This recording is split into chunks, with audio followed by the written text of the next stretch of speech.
Muy buenas noches, señores y señores. Bienvenidos al desarrollo de la presente actividad. Un gusto tenerles en el aula Muy virtual. buenas noches, Bienvenidos. licenciado.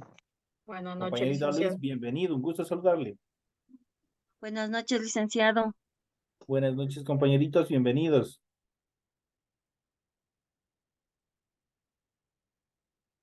Buenas noches, licenciado. ¿Cómo está, compañerita? Buenas noches. Bienvenida.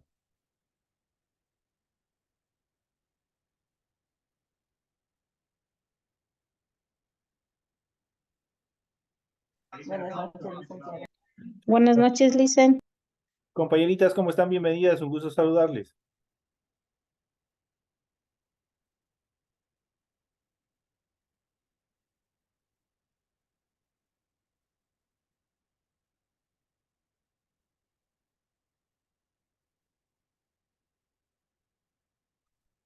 Iniciemos el desarrollo de las actividades correspondientes al área de ciencias naturales, ya prácticamente entrando ya casi como etapa final, a la recta final de este proceso educativo. Iniciamos con otro tema bastante importante correspondiente a física, a introducción a física, que es lo que nosotros estamos viendo, que nosotros, las actividades que nosotros estamos desarrollando. Vamos a iniciar con el desarrollo de todas las actividades correspondientes a este tema que tenemos en la presente semana. Y vamos a iniciar en pantalla, ustedes ya pueden ver el formato para recursos de aprendizaje correspondientes a tarea. Vamos a ver, vamos a empezar desarrollando. Estamos en la asignatura de Ciencias Naturales, en la unidad número 10, densidad, presión y fuerza gravitacional, es el tema central. Estamos con el tema número 3 y vamos a ver los dos principios fundamentales dentro de la física, que es el principio de Pascal y el principio de Arquímedes, que también nosotros, de forma indirecta, también nosotros las utilizamos en determinadas actividades, en determinadas maquinarias. Nosotros estamos utilizando todo este proceso. Tenemos el tipo de tarea, tenemos el objetivo de la tarea y a continuación tenemos las instrucciones para el desarrollo de la misma. Recuerden que el trabajo es individual, deben leer el compendio de la unidad 10, tema número 3. Pueden ampliar su información sobre el mismo tema con otras bibliografías de ser necesario. ¿Qué es lo que tienen que hacer? Dice, desarrolla las siguientes preguntas. Explique por qué una esfera de acero se hunde en el agua, mientras que una embarcación con su casco fabricado en acero puede flotar en el agua. Relacione la flotabilidad del barco con el principio de Arquímedes. Y la siguiente dice, responda, ¿cuál es la diferencia entre peso aparente y peso real? De estos dos temas nosotros vamos en relación a estas preguntas que se ha planteado. Para la presente clase vamos a iniciar con el desarrollo de los contenidos que nosotros tenemos en nuestra aula virtual. Y para ello vamos a ver el material de apoyo que ustedes tienen en su aula virtual y vamos a iniciar el desarrollo del tema correspondientes a esta hora. Vamos a iniciar hablando, en este caso, vamos a iniciar relacionando con la densidad, la presión y la fuerza gravitatoria, que es el tema principal de esta clase correspondientes a ciencias naturales. Y vamos a ver en primera instancia el principio de Pascal. ¿En qué consiste el principio de Pascal? Hemos visto la presión en el interior de los líquidos, pero ¿qué hay de la presión exterior aplicada sobre un líquido? Veamos o vamos a probar este fenómeno mediante una sencilla experiencia que nos mostrará cómo se transmite la presión ejercida sobre un punto del líquido y otros puntos de este. Este principio puede probarse utilizando un globo de látex perforado en diferentes lugares, a excepción del cuello del globo. Al llenar el globo con agua y ejercer presión del cuello hacia abajo, observamos que el agua sale por todos los agujeros con la misma velocidad, con la misma presión. De ello decimos que la presión se ha transmitido por igual intensidad de todas las direcciones en el seno del líquido. Esta experiencia demuestra una importante propiedad de los líquidos, su capacidad de transmitir la presión aplicada en algunos de sus puntos. Dicha propiedad fue enunciada por el físico y matemático francés Blaise Pascal durante el año 1623-1662 y la conocemos como el famoso principio de Pascal que ustedes van a poder más adelante en otros temas, ustedes van a poder observar, les van a continuar dando. La presión aplicada en un punto de un líquido encerrado e incomprensible se transmite con la misma intensidad en todas las direcciones en el interior del líquido y en las paredes del recipiente que lo contiene. Así, donde P base A es igual a P base B. Y bien, remitiéndonos a la relación entre fuerza y superficie, tenemos fuerza A sobre superficie A es igual a fuerza B sobre superficie B, donde P corresponde a presión, F corresponde a fuerza y S corresponde a superficie. Ahí tenemos la explicación de la fórmula en la cual nosotros vamos a determinar y en la cual se sustenta el principio de Pascal para determinar justamente la presión de los líquidos en diversos puntos. En cuanto a la aplicación del principio de Pascal, el principio de Pascal se aplica en muchas máquinas de uso común. Muchos de nosotros hemos visto, nosotros hemos visto, por ejemplo, cuando en la construcción han visto, por ejemplo, los boquetes, cómo vienen cargados de arena y cómo elevan un brazo. Hay un brazo mecánico en la mitad del chasis del volquete que le permite elevar el contenedor y arrojar la tierra, ¿no es cierto? Ahí se aplica el principio de Pascal. Y dentro de estas características, nosotros vamos a ver, por ejemplo, en esta primera instancia, uno de los principales ejemplos, que es la prensa hidráulica, justamente el ejemplo que les acabo de decir. La prensa hidráulica es una máquina compleja que permite amplificar la intensidad de la fuerza y constituye el fundamento de elevadores, frenos y muchos otros dispositivos hidráulicos de máquinas industriales. El freno de nuestros carros, de nuestros autos, utilizan el principio de Pascal, utilizan todas estas características fundamentales. Hay muchas máquinas, hay muchos aditamentos que el hombre ha inventado basado en la presión de líquidos, los cuales permiten desarrollar una fuerza adicional y obviamente que han permitido generar nuevos procesos en relación al trabajo, un mejoramiento en relación al trabajo. En este tipo consiste en dos cilindros de diferentes secciones comunicados entre sí y en cuyo interior se encuentra un fluido en reposo que normalmente puede ser agua o puede ser aceite. Sobre el émbolo A, cuya superficie es ese base A, es muy pequeña. Se aplica la fuerza externa que está representado con la F mayúscula base A. La presión debida a esta fuerza se transmite por el líquido que llena la prensa hasta el émbolo B, cuya superficie es S base B. Es muy grande y ejerce sobre este una fuerza F base B. Para nosotros poderlos graficar, aquí nosotros tenemos los cilindros de diferentes secciones. Nosotros podemos ver un cilindro grande, que es el B, un cilindro pequeño, que es el A. Entonces vamos a ver cómo prácticamente el líquido, que está en color azul, prácticamente genera una presión para que suba o para que baje, para que genere una fuerza diferente. Entonces aquí tenemos la fuerza, la F base A, que es la fuerza en la cual nosotros estamos ejerciendo presión sobre el émbolo A. Este émbolo empuja al líquido y hace que el émbolo B suba. Este principio se aplica, como decía, se lo había mencionado, en diferentes maquinarias, por ejemplo, en las retroexcavadoras. Para mover el brazo, ustedes ven que tiene un cilindro de color metálico, de color plateado, que en muchos de los casos, para las personas que alguna vez han tenido la oportunidad de maniobrar o simplemente de ver este tipo de maquinarias, ¿qué es lo que pasa cuando se daña? ¿Qué es lo que pasa cuando ya no funciona? Desprende, deja salir un líquido, en este caso es un aceite. Justamente vendría a ser la parte de color azul que nosotros podemos ver en la imagen, que es el líquido que permite empujar los émbolos y que genere el movimiento, que genere la fuerza, obviamente, para generar una reacción. Esta es la aplicación del principio de Pascal en una prensa hidráulica, que es similar al resto de actividades o de aditamentos que se van desarrollando y que el hombre también ha inventado para mejorar, para desarrollar diferentes actividades en relación al trabajo.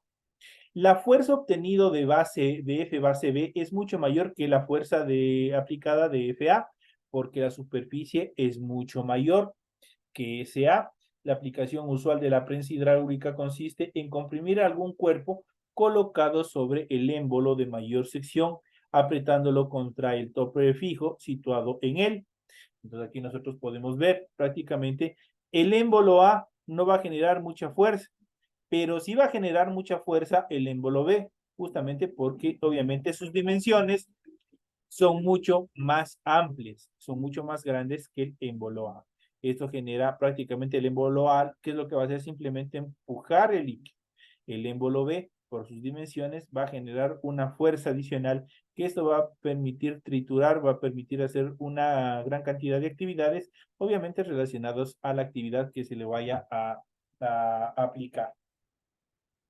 En cuanto al elevador hidráulico, que también se utiliza dentro del principio de Pascal, sigue el mismo principio físico que la prensa hidráulica. El aire procedente de un compresor comunica el aceite del recipiente, una presión que es transmitida por el líquido hasta la plataforma elevadora, por ejemplo, en elevador hidráulico. Este se utiliza, por ejemplo, en los carros, en las lavadoras, donde se desarrolla algún tipo de mantenimiento vehicular. El elevador hidráulico se emplea habitualmente para elevar automóviles en los talleres mecánicos. Aquí nosotros podemos ver el compresor de aire. El aire prácticamente vendría a ser el émbolo A que nosotros tenemos aquí. Este vendría a ser el émbolo A. Aquí nosotros tenemos dos tipos de líquidos, dos tipos de sustancias, las cuales van a generar presión, tanto del émbolo A, del émbolo B. Aquí solo tenemos uno que es agua o puede ser aceite. Acá, por el contrario, tenemos dos. Tenemos aire, y en esta parte que nosotros tenemos de color tomate tenemos aceite. El aire del compresor va a comprimir, va a permitir que se comprima el émbolo A y va a generar una compresión de líquido, en este caso del aceite, que va a generar que obviamente proceda a elevar cualquier objeto del émbolo B.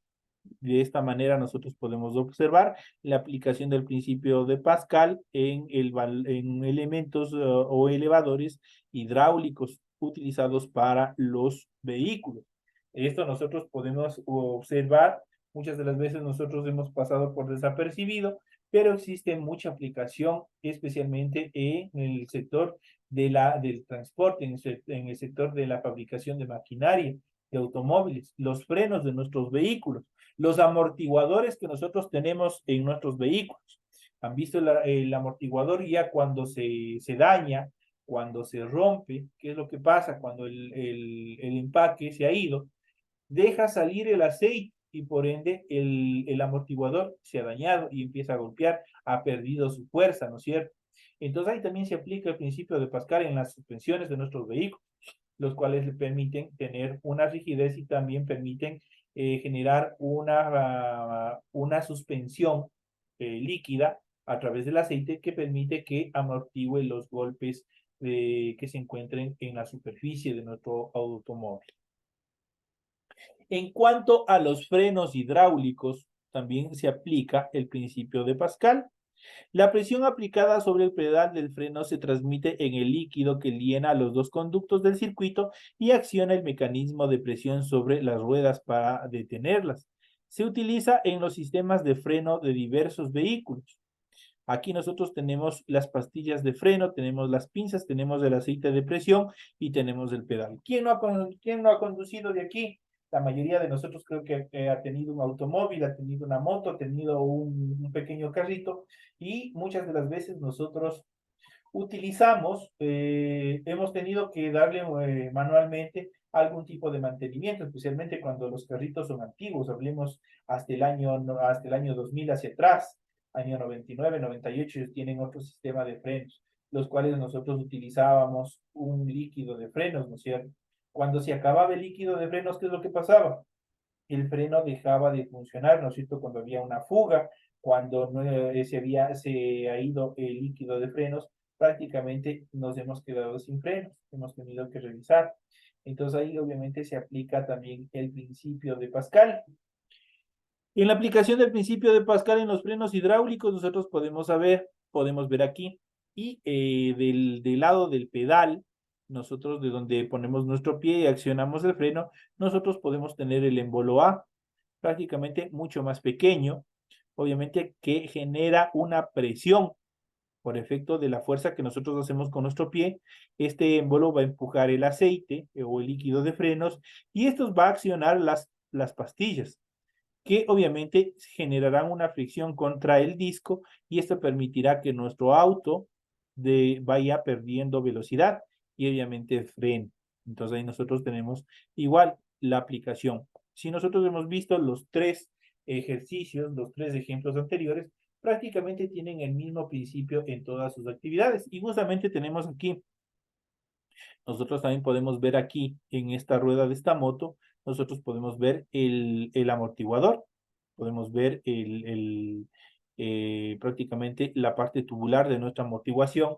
Entonces ahí también se aplica el principio de Pascal. Cuando ya se acaba, cuando se rompe, prácticamente pasa directamente los golpes directo a la carrocería, ¿no es cierto? Es justamente porque ese líquido que obviamente se encuentra aquí, el líquido que ejerce la presión tanto del émbolo A y del émbolo B, obviamente por alguna circunstancia se ha dañado y obviamente esto deja de funcionar en este caso de la amortiguación. Esto en cuanto al principio de Pascal en las utilidades que nosotros hemos podido ver en los diferentes ejercicios, algo sumamente fácil y en muchos de los casos, muchas de ellas prácticamente son cosas que nosotros hemos estado viendo habitualmente en nuestro entorno inmediato, pero muchos de ellos nosotros no le hemos comprendido o simplemente nosotros no tenemos el interés necesario por preguntar y cómo es lo que funciona. Para ello, prácticamente la física, estas estructuras en relación a la física, han desarrollado determinados preceptos aplicados conjuntamente con la matemática que han permitido la invención de diversos dispositivos, obviamente que han mejorado la calidad de trabajo y de vida, también han facilitado las actividades al hombre. Dentro de esta siguiente etapa, nosotros vamos a ver, en cambio, el principio de Arquímedes. Nosotros hemos visto el principio de Pascal, hemos visto su forma, hemos visto diferentes ejemplos de aplicación en cuanto al principio de Pascal. Ahora vamos a ver el principio de Arquímedes. Quizás hayas comprobado alguna vez que si intentan sumergir una pelota en una piscina, el agua opone o desarrolla cierta resistencia. Si una vez introducida la suelta, la pelota es impulsada hacia la superficie. Es evidente que el agua ejerce una fuerza sobre la pelota sumergida. ¿Quién no se ha ido de igual forma a una piscina? Con una pelota, esas pelotas inflables, ¿no es cierto? Y nosotros tratamos de hundirlas en el agua y la pelota, ¿qué es lo que hace? La pelota flota, la pelota sale obligatoriamente a la superficie, ¿no es cierto? Ahí nosotros vamos a ver cómo se aplica el principio de Arquímedes, porque el agua genera una fuerza sobre la superficie de la pelota, que a su vez obviamente está llena de aire, y eso permite que obviamente salga, desde, si nosotros lo hundimos con fuerza hacia el interior, salga disparado de nuevo hacia la superficie. Esta experiencia, a modo de ejemplo, nos ayuda a entender cómo son las fuerzas. Dentro de este ejercicio, nosotros podemos determinar, en primera etapa, colgamos de un dinámetro, instrumento para medir las fuerzas, un cuerpo de pequeño tamaño, como una bola de metal. Anotamos las medidas del dinámetro. Este es el peso del cuerpo en el aire. De acuerdo en la anotación que habíamos visto anteriormente en clases, donde la fuerza es igual a W, esta es igual a 1 con base N. Eso significa que tiene una fuerza de Newton. Llevamos un recipiente con agua, llenamos un recipiente con agua y sumergimos en ella el cuerpo colgado en el dinámetro. Anotamos el peso del cuerpo en el agua, donde el W, en este caso el peso, es igual a 0.6 newtons. El diámetro indica que el peso del cuerpo en el agua o peso aparente es mayor que en el aire. Prácticamente en el agua genera un peso diferente. Y para ello nosotros podemos ver En el siguiente ejemplo, ¿cómo se determina? Aquí tenemos el dinámetro, prácticamente de este cuerpito que nosotros podemos observar. El dinámetro prácticamente es como un medidor, el cual permite desarrollar o indicar el peso de un determinado cuerpo. Es como una balanza que permite determinar el cuerpo. Entonces nosotros tenemos ahí el peso de esta bolita de metal en el aire, común y corriente. Ahora esta misma bola vamos a generar o a calcular el peso en el agua.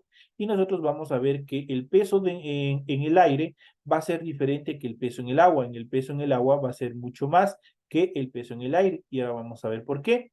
Esta es la explicación del ejercicio.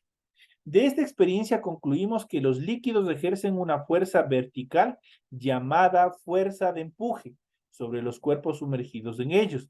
Esta fuerza es opuesta al peso. Por eso notamos una resistencia al introducir el cuerpo en un líquido. También por ello los cuerpos parecen pesar menos en el agua que en el aire.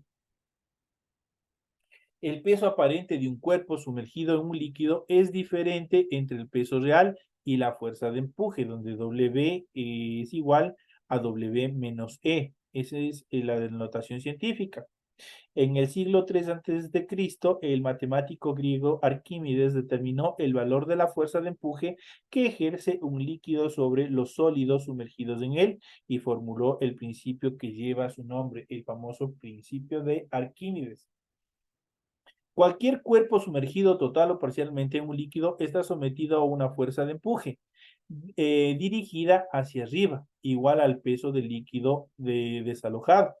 Y habíamos visto en clases anteriores, nosotros habíamos visto cuando hicimos un experimento en relación al agua igual con diferentes cuerpos, con un corcho, con una bola de espuma flex, con un dado, y así nosotros vimos, ahí nosotros pudimos ver en relación al líquido desalojado, a lo que prácticamente la diferencia que había entre el volumen del agua, donde en este caso E representa a la fuerza de empuje, densidad de líquido, B representa al volumen del sólido sumergido y G representa a la gravedad dentro de la fórmula.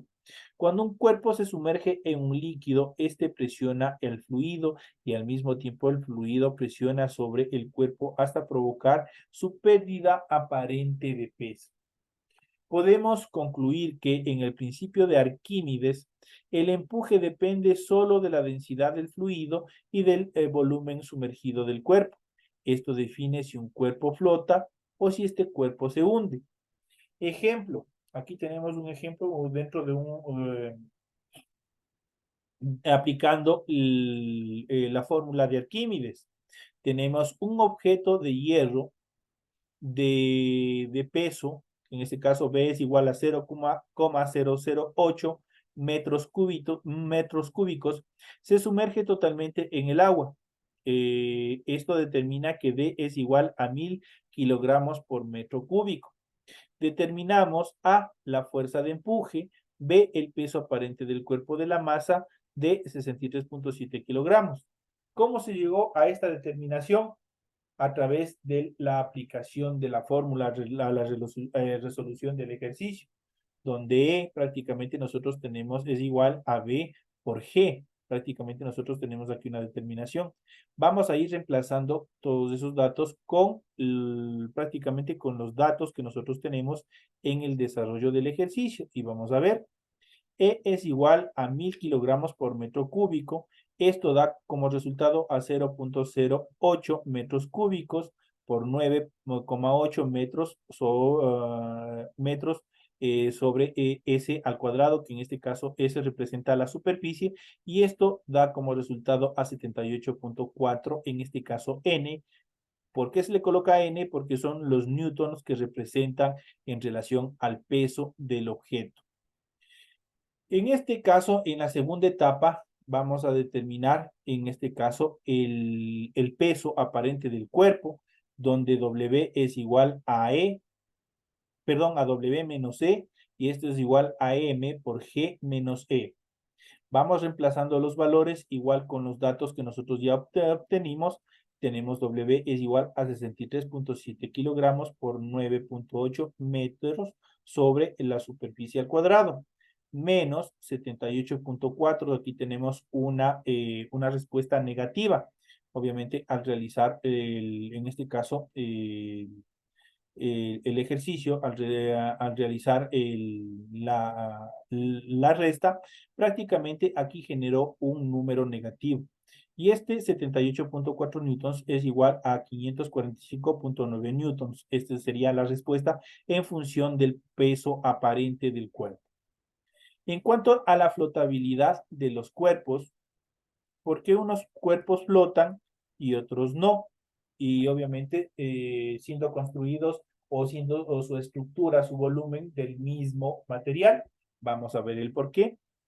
La experiencia demuestra que algunos sólidos, al ser introducidos en un líquido, flotan, otros por el contrario se hunden.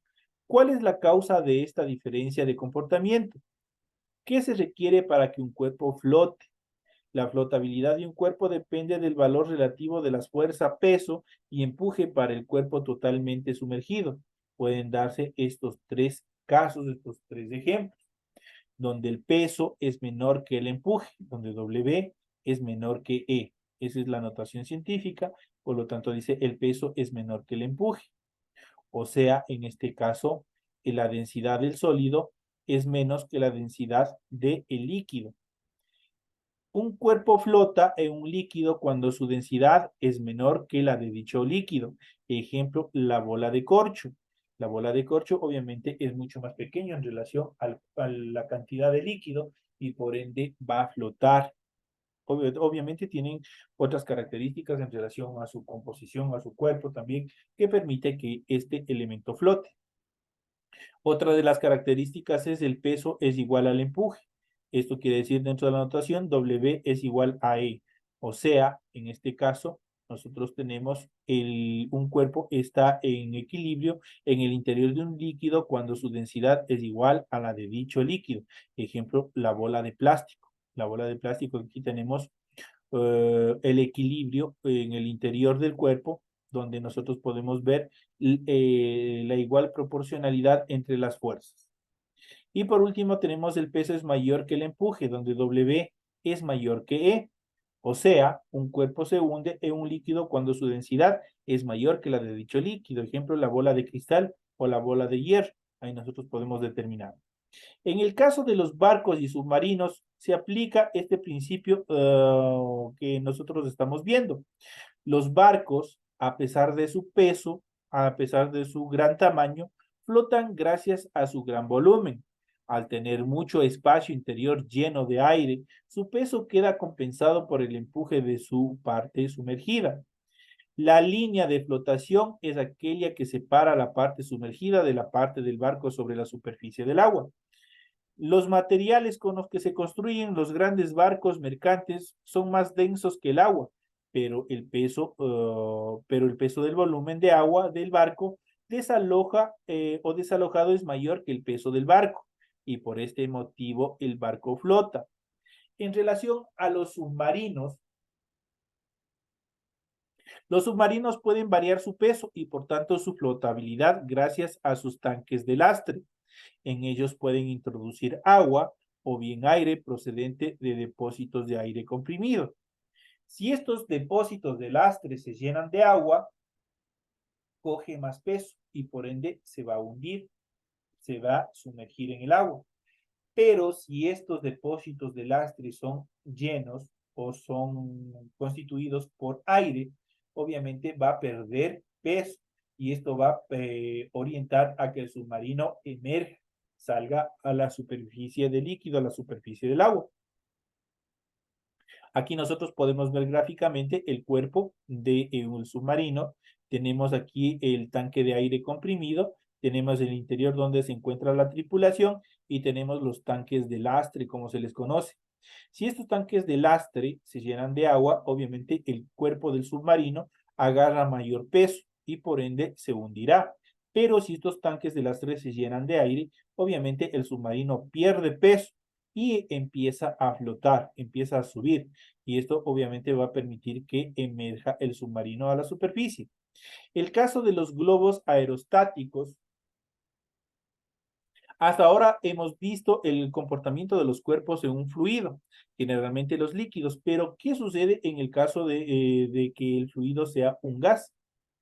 Del mismo modo que sucede con los líquidos, todo cuerpo sumergido en un gas experimenta un empuje hacia arriba igual al peso del volumen del gas desplazado. Por tanto, se producen las mismas fuerzas que en el agua. La fuerza de empuje que le sirve para ascender al globo y la fuerza contraria que es su peso que lo mantiene en la superficie terrestre. Si consigue que la fuerza de empuje sea mayor que el peso, el cuerpo obviamente flotará. En cuanto a la tensión superficial, ¿cómo es posible que algunos insectos o cuerpos como un clip de mayor densidad en el agua floten en ella? Hemos visto, por ejemplo, algunos insectos, por lo general, ellos no se hunden, sino flotan. ¿Por qué? Igual el clip muchas de las veces no se hunde, sino flota. En general, las moléculas de un líquido reciben fuerzas de sus moléculas vecinas en todas direcciones, que se compensan entre sí. Sin embargo, en la superficie, estas fuerzas intermoleculares no se compensan, por lo que la superficie libre del líquido es atraída hacia el interior de este y se comporta como una superficie de membrana con cierta resistencia a la penetración.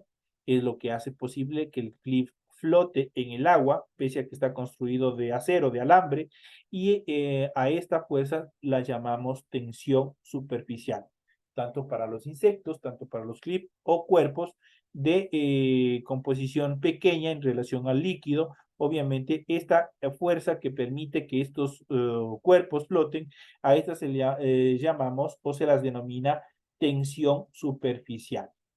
De esta es la explicación por la cual obviamente permiten que estos cuerpos floten.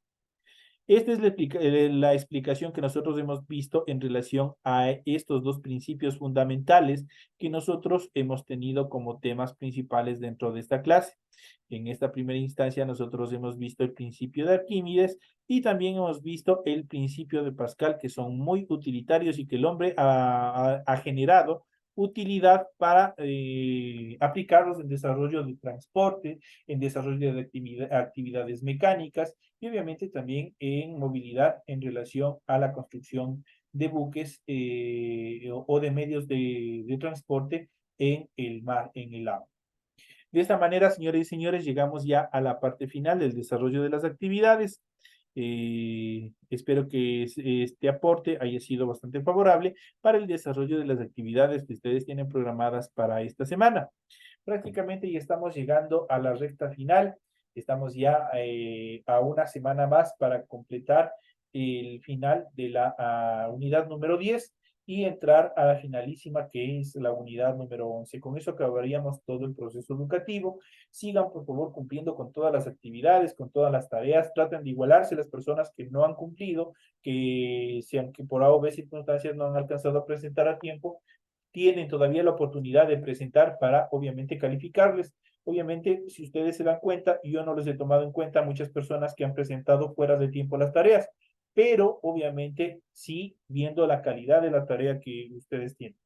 Hay muchas personas que he tratado de ayudarles para que no tengan bajas notas, dependiendo el empeño que ustedes han demostrado durante este periodo lectivo. De esa manera voy a tratar hasta el final de ayudarles para que obviamente ojalá ustedes mismos no me hagan trabajar con los supletorios. Verán que ustedes ya solo tienen supletorios y no tienen ni remedial ni de gracia. Así que traten de hacer lo mejor posible hasta el final de este proceso educativo. Señoras y señores, me despido de todos ustedes. Les deseo que tengan una feliz noche, un fuerte abrazo y nos estaremos viendo hasta la próxima clase. Gracias, Gracias, licenciado. Gracias, licenciado.